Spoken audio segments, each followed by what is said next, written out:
தந்தி தொலைக்காட்சி நேயர்களுக்கு வணக்கம். நல்லதை சொல்வோம், நல்லதை செய்வோம், நல்லதே நடக்கும்.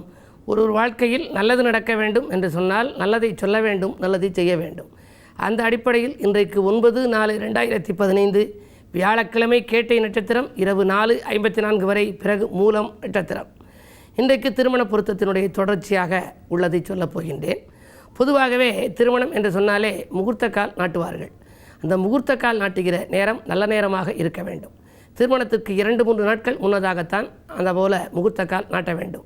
ஒரு 10 நாட்கள் முன்னதாக முகூர்த்த காலை நாட்டிவிட்டோம் என்று சொன்னால் அதற்கு பிறகு யாருக்கேனும் உறவினர்களுக்கு ஏதேனும் அசம்பாவிதம் நடந்தால் அந்த துக்க சம்பவங்களில் போய் கலந்து கொள்ள இயலாது. எனவே தான் திருமணத்துக்கு 2 நாட்கள் 3 நாட்கள் முன்னதாக ஒரு நல்ல நாள் பார்த்து முகூர்த்த கால் நாட்ட வேண்டும். அப்படி முகூர்த்த கால் ஊன்றுகின்ற நேரம் நல்ல நேரமாக இருந்தால்தான் அந்த வீட்டில் அடுக்கடுக்காக திருமண வாய்ப்புகள், சுப காரியங்கள் நடைபெறும். எனவே தான் நல்ல நேரம் பார்த்து முகூர்த்த கால் வைக்க வேண்டும். பெண் மாப்பிள்ளை உட்கார்ந்திருக்கிற மணவரையிலே அரசாணிக்கால் என்று நடுவார்கள். அரசன் ஆணைக்கால் என்று பொருள். அந்த காலத்திலே ராஜாக்கள் முன்னிலையிலே திருமணம் நடந்ததாக ஐதீகம். அதனாலே தான் அரசாணிக்கால் என்று சொன்னார்கள். கிழுவை கம்பு என்று ஒன்றை வைப்பார்கள். அப்படி வைப்பதன் மூலமாக வளர்ச்சி மீது வளர்ச்சி அவர்களுக்கு ஏற்படும் என்ற அடிப்படையில் இனப்பெருக்கத்தை முன்னிட்டு அதுபோன்ற கம்புகளை நட்டு அரசாணிக்கால் நடுவது என்ற ஒரு வழக்கத்தை ஏற்படுத்தினார்கள். எல்லாவற்றிற்கும் மேலாக திருமணம் முடிந்த பின்னாலே பெண்ணும் மாப்பிள்ளையும் முதல் வழி மறுவழி என்று மாமனார் வீட்டிற்கு செல்வார்கள். அந்த செல்கின்ற நேரம் நல்ல நேரமாக இருக்க வேண்டும். அப்படி இருந்தால்தான் அவர்களுக்கு அந்த தொடர்பு நீடிக்கும். சில பேர் சொல்லுவாங்க, இந்த பொண்ணு மாப்பிள்ளை கல்யாணம் பண்ணி வந்தது தாங்க, அதுக்கப்புறம் சண்டையாக போச்சு சம்மந்தியார் வீட்டோட, திரும்ப எங்களுக்கு வீட்டுக்கே வரல, பெண்ணையும் வர வேண்டாம்னு சொல்லி வச்சுக்கிட்டாங்க அப்படிம்பாங்க. அதற்கு என்ன காரணம்? முதல் வழி மறுவழி என்று சொல்லி அழைக்கின்ற பொழுது அந்த நேரம் சிறப்பான நேரமாக இருக்க வேண்டும். நமக்கு உகந்த நேரமாக இல்லாமல் மாற்றுத்தன்மையுள்ள நேரமாக இருந்தால் அவருடைய உறவு பிரிவாக மாறிவிடலாம். எனவே இப்படிப்பட்ட ஐதீகத்தோடு தான் அந்த காலத்தில் சில சடங்கு சம்பிரதாயங்களை எல்லாம் வைத்திருக்கிறார்கள். அந்த அடிப்படையில் இன்றைக்கு நான் உங்களுக்கு சொல்ல இருக்கிற நட்சத்திர பொருத்தம், பெண்களுக்கு புனர்பூசம், விசாகம், பூரட்டாதி என்று இருந்தால் பொருந்தக்கூடிய வரனின் நட்சத்திரங்கள் என்னென்ன? அதிலே புனர்பூசம், விசாகம், பூரட்டாதி பெண்களுக்கு இருக்குமே. ஆனால் பூசம், மகம், உத்திரம், சித்திரை, அனுஷம், மூலம், உத்திராடம், அவிட்டம், உத்திரட்டாதி, அசுவதி, கார்த்திகை, மிருகசீஷம் இவையெல்லாம் பொருந்தும். அதே நேரத்தில் அந்த நட்சத்திரங்களுக்கு பொருத்தமில்லாத நட்சத்திரங்கள் எவை என்றால் ஆயில்யம், பூரம், அஸ்தம், கேட்டை, பூராடம், திருவோணம், ரேவதி, பரணி, ரோகிணி இந்த நட்சத்திரங்கள் எல்லாம் இந்த புனர்பூசம், விசாகம், பூரட்டாதிக்கு பொருந்தாத நட்சத்திரம். இவை பொருந்தவில்லை என்று சொன்னாலும் கூட இதற்கு மேலும் ஒருபடி இருந்து இருவருடைய ஜாதக கட்டத்தையும் நாம் பார்க்க வேண்டும். கட்டங்கள் தான் நீங்கள் தீட்டுகின்ற திட்டங்களை வெற்றி பெறச் செய்பவை. அவற்றிலே ராகு கேதுக்களின் ஆதிக்கம் இருந்தால் மாப்பிள்ளைக்கும் அப்படி இருக்க வேண்டும். ஒருவருடைய ஜாதகத்திலே செவ்வாய் தோஷம் இருந்தால் மாப்பிள்ளைக்கும் செவ்வாய் தோஷம் இருக்க வேண்டும். தோஷத்திற்கு தோஷத்தோடு சேர்க்க வேண்டும். பொதுவாக பொருந்தக்கூடிய நட்சத்திரம் இவை என்பதை தெரிந்து கொண்டு நீங்கள் ஜாதகங்களை வாங்கலாமே தவிர வாங்கிய பின்னாலே முழுமையாக பொருத்தம் பார்த்து முடித்துக்கொள்வதுதான் வாழ்க்கை வளம் பெற வழி என்ற கருத்தை தெரிவித்து இனி இன்றைய ராசி பலன்களை இப்பொழுது உங்களுக்கு வழங்கப் போகின்றேன். மேசராசி நேயர்களே, உங்களுக்கு சந்திராஷ்டமம். மனப்போராட்டமும் பணப்போராட்டமும் ஏற்படுகின்ற நாள். இன்றைக்கு மகிழ்ச்சி ஏற்பட மற்றவர்களை நீங்கள் அனுசரித்து செல்ல வேண்டும். விரயங்கள் கூடுதலாக இருக்கும். புதிய ஒப்பந்தங்கள் கூட வருவது போல் இருந்து கை நழுவி செல்லலாம். அருகில் இருப்பவர்களை அனுசரித்துக் கொள்ளுங்கள். ரிஷபராசி நேயர்களே, சுக்கிரபலம் நன்றாக இருக்கிறது. பேச்சு திறமையால் சூழ்ச்சிகளிலிருந்து விடுபடுவீர்கள்.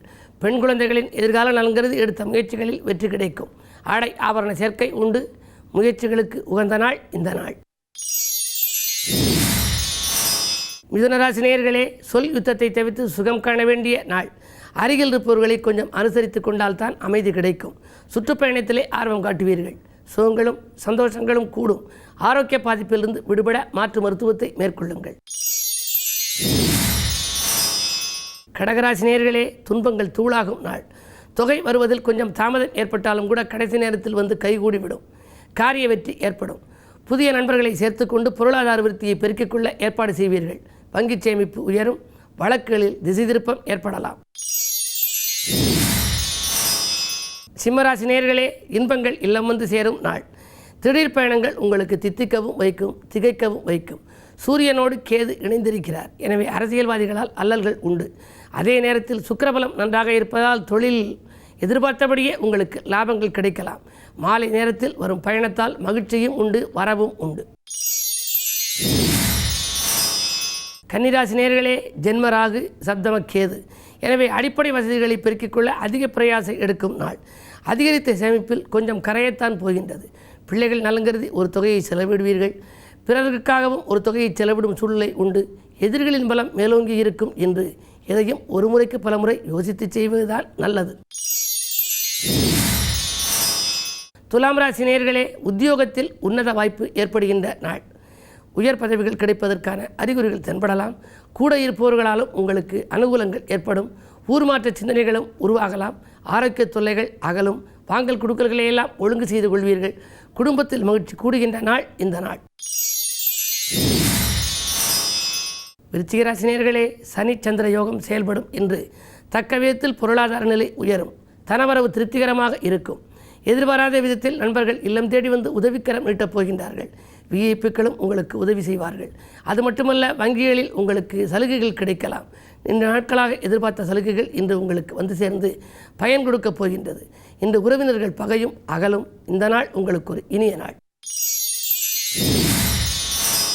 தனுசு ராசி நேயர்களே, உங்களுக்கெல்லாம் தொழிலை விரிவுபடுத்தும் எண்ணம் மேலோங்கும் நாள். தொகை கேட்ட இடத்திலிருந்து கிடைக்கும். உத்தியோகத்தில் இருப்பவர்களுக்கெல்லாம் உன்னத நிலை உருவாகும். ஒரு சிலர் விஆர்எஸ் பெற்றுக்கொண்டு சுயதொழில் தொடங்கும் எண்ணத்தை வளர்த்துக் கொள்வார்கள். உடல்நலம் சீராகும். குருவின் பரிபூர்ண பார்வை குடும்பஸ்தானத்தில் படிவதால் குடும்பத்தில் உள்ள குழப்பங்கள் அகலும். குதூகலம் கூடும். எடுத்த முயற்சிகளில் எளிதில் வெற்றி கிடைக்கும். மகர ராசி நேயர்களே, இன்றைக்கு தேக நலனில் அக்கறை செலுத்த வேண்டிய நாள். தெய்வீக நாட்டம் உங்களுக்கு அதிகரிக்கும். வாங்கல் கொடுக்கல்களில் கொஞ்சம் கவனம் தேவை. தனாதிபதியாக இருக்கும் சனி உங்கள் ராசிநாதனாகவும் விளங்குகின்றார். அவர் வக்ர இயக்கத்தில் இருக்கும் பொழுது எதை செய்தாலும் ஒரு முறைக்கு பல முறை யோசித்து செய்வது நல்லது. அது மட்டுமல்ல, பயணங்களில் கூட திடீர் விரயங்கள் ஏற்படலாம். கும்பராசி நேயர்களே, உங்களுக்கெல்லாம் பணியாளர்களால் ஏற்பட்ட பிரச்சனை அகலும் நாள். பாராட்டு மழையில் நனையப் போகின்றீர்கள். விஐபிக்கள் ஒத்துழைப்போடு விரும்பிய காரியத்தை விரும்பியபடியே செய்து முடிப்பீர்கள். பாக பிரிவினைகள் சுமூகமாக முடியும். உடன்பிறப்புகள் உதவிக்கரம் நீட்டுவார்கள். கடன் சுமை பாதிக்கு மேல் குறைய இன்று வழிபிறக்கும். மீனராசி நேயர்களே, இன்றைக்கு உங்களுக்கு மாமன் மைத்துனர் வழியில் மகிழ்ச்சிக்குரிய தகவல் வந்து சேரப்போகின்றது. மாலை நேர பயணம் மகிழ்ச்சியை வழங்கும். தொழில் மாற்ற சிந்தனை மேலோங்கும். தொலைதூரத்திலிருந்து வரும் தொலைபேசி வழி தகவல் தொழிலுக்கு உறுதுணையாக இருக்கும். நேற்று பாதியில் இந்த பணியை இன்று மீதியும் முடிப்பீர்கள். எதிரிகளின் பலம் இன்றைக்கு குறைவாக இருக்கிறது. எனவே இன்றைக்கு இந்த நாள் உங்களுக்கு ஒரு இனிய நாளாக அமைய, கிழமை வியாழன் என்பதால், உங்கள் ராசிநாதனும் குரு என்பதால் குருவை வழிபாடு செய்யுங்கள். குதூகலத்தை வரவழைத்துக் கொள்ளுங்கள். மேலும் விவரங்கள் அறிய தினத்தந்தி படியுங்கள்.